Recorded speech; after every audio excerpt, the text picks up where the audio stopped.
Κυρία Λιβαδίτη, όπως γνωρίζετε, το Μουσείο Φυσικής Ιστορίας συμμετέχει σε ένα ευρωπαϊκό πρόγραμμα για την ευαισθητοποίηση των παιδιών σε σχέση με τους σεισμούς.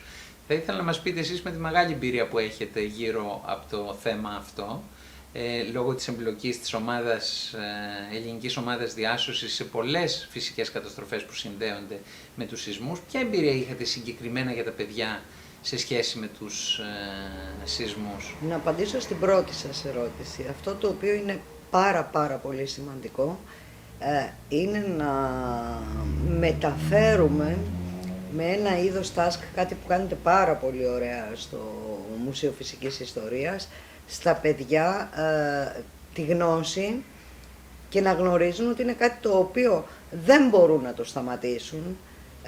Δεν είναι όπως διδάσκουμε στα παιδιά να αποφύγουν ένα τροχαίο ατύχημα, το οποίο είναι καθαρά δικό τους θέμα και καθαρά στα δικά τους αντανακλαστικά, όμως είναι κάτι που μπορούμε να διδάξουμε τα παιδιά να διαχειριστούν ουσιαστικά τον πανικό τους, έχοντας τη γνώση του τι είναι ο σεισμός, γιατί σε ορισμένες περιοχές, παρόλο που είμαστε σεισμογενής χώρα, σε ορισμένες περιοχές τα παιδιά δεν μπορούν να νιώσουν, να αισθανθούν αυτό το συναίσθημα του φόβου και του πανικού.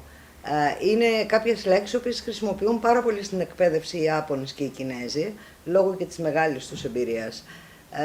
Θεωρώ ότι η Ελλάδα πάσχει σε αυτό το τομέα.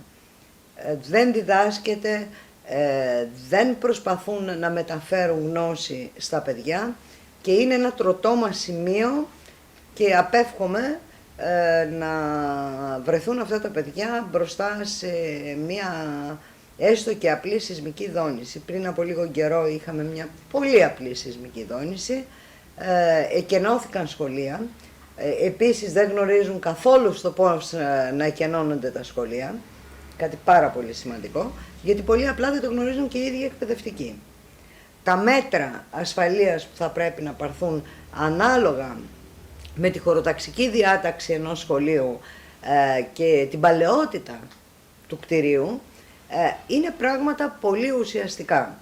Τώρα, από την εμπειρία μας, ως επιτοπλίστων έχουμε επέμβει σε τριτοκοσμικές χώρες ή έχουμε επέμβει σε χώρες οι οποίες δεν είχαν δραστηριοποιήσει τόσο πολύ το θέμα της πολιτικής προστασίας. Η πρώτη μου εμπειρία ήταν στην Αρμενία, σε έναν πολύ μεγάλο σεισμό που θρηνήσαμε πάρα πολλά θύματα και βεβαίως μετά ακολουθήσαμε Μαρόκο, Ιράν, Τουρκία, Αφγανιστάν,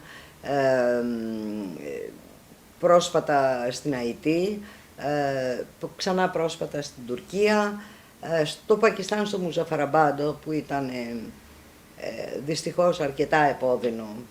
Χάθηκαν πάρα πολλές ζωές που βεβαίως ο πρόεδρος Μουσάραφ δεν ήθελε να τις βγάλει προς τα έξω και κατέρευσαν σχολεία και ως επιτοπλίστων οι απώλειες ήταν σε μικρά παιδιά.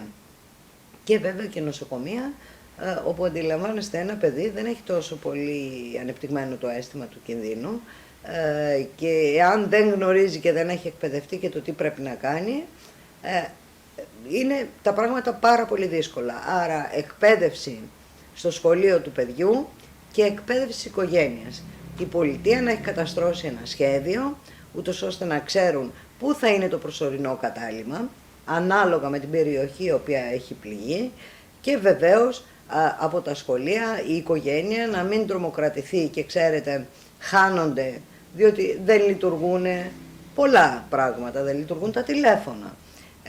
Αντιλαμβάνεστε αν ο κάθε γονιός προσπαθώντας να πάρει το όχημά του για να πάει να πάρει το παιδί του από το σχολείο, τι μπορεί να συμβεί.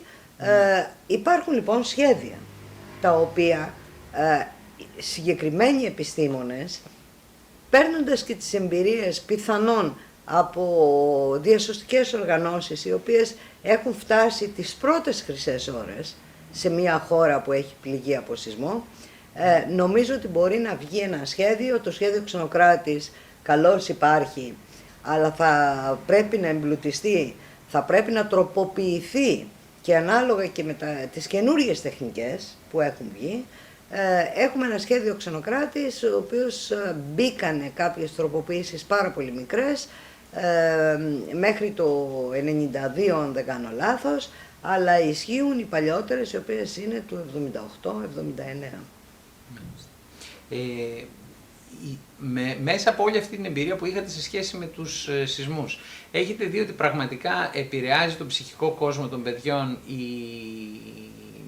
ένας ισχυρός σεισμός? Υπάρχουν δηλαδή σημαντικές ψυχικές επιπτώσεις, ψυχολογικές επιπτώσεις ειδικά στα νέα παιδιά? Βεβαίως, και ιδιαίτερα στις χώρες οι οποίες, αν θέλετε, δεν έχουν αναπτύξει και τον τομέα της πρόληψης και τον τομέα της εκπαίδευσης των πολιτών. Δηλαδή, να σας φέρω ένα πολύ απλό παράδειγμα, την Αϊτή, το Πακιστάν, την Ινδονησία, που βεβαίως μετά από το σεισμό είχαμε και το τσουνάμι εκεί.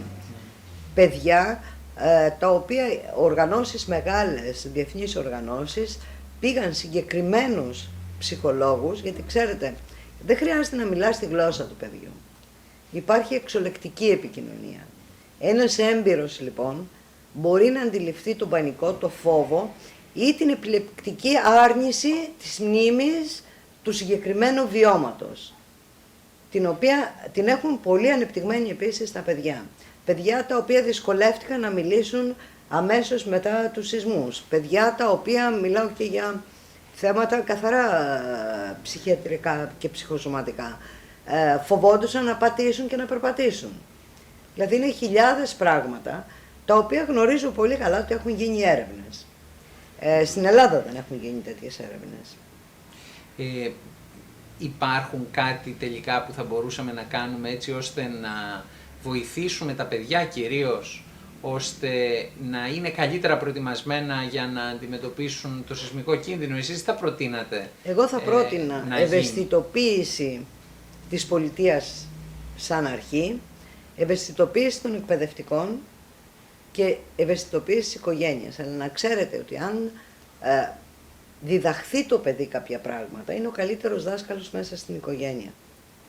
Μέσα στους ρυθμούς της ζωής, έτσι όπως είναι το άγχος το οποίο υπάρχει για το αύριο, το παιδί είναι αυτό που θα κινήσει τους μηχανισμούς της σκέψης, της ανησυχίας, και ότι ναι, θα πρέπει να σκεφτούμε σαν οικογένεια να καταστρώσουμε σχέδιο. Αφού δεν μπορούμε σαν πολιτεία, τουλάχιστον να το κάνει η οικογένεια αυτό. Και νομίζω ότι θα σωθούν πάρα πολλές ζωές σε μια τέτοια περίπτωση. Επομένως θεωρείτε ουσιαστικά ότι αξίζει τον κόπο να προχωρήσουμε στην οργάνωση ειδικών προγραμμάτων για τα παιδιά και μέσα από εκεί να μπορέσουμε να βοηθήσουμε το σύνολο του πληθυσμού? Αναμφισβήτητα. Αναμφισβήτητα. Και αυτές πιστεύετε ότι πρέπει να γίνουν σε εθνικό επίπεδο ή και σε τοπικό? Εγώ θα έλεγα ότι θα έπρεπε να γίνει σε εθνικό.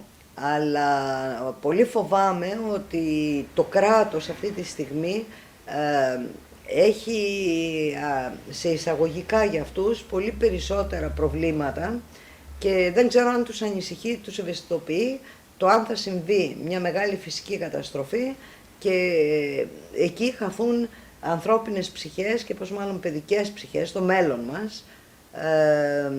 Άρα ας ξεκινήσει από τοπικό επίπεδο, γιατί οι μικρές κοινωνίες είναι δομές που στηρίζουν ο ένας τον άλλον. Ακόμα δεν έχουμε γίνει απρόσωποι. Άρα λοιπόν ας δώσουμε ένα καλό παράδειγμα τοπικό, να φανούν τα αποτελέσματα και τότε νομίζω ότι πιέζοντας θα ασχοληθεί και η πολιτεία και θα ασχοληθεί με τον άνθρωπο και όχι με την τράπεζα. Ευχαριστώ πολύ. Κι εγώ.